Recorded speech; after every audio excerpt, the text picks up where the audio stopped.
On this week's Joint of the Week, we're going to do the most requested joint in Joint of the Week history. You guys put it in the comments, and a lot of times we've done joints that have been requested by viewers of this series.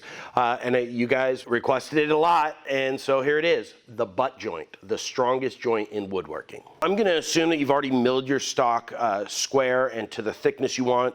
I always like to pre-finish mine before I glue up, so that way there's less finishing later. So we're going to hit it with the card scraper here. Just make sure everything's looking nice and clean.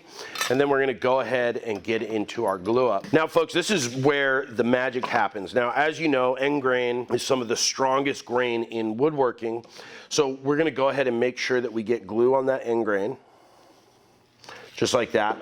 We're gonna spread it around, making sure that we get any stray glue. And then we're gonna go ahead and glue it up. And this is where it gets important to be right. You wanna make sure you have just the right amount of squeeze out and everything is nice and square.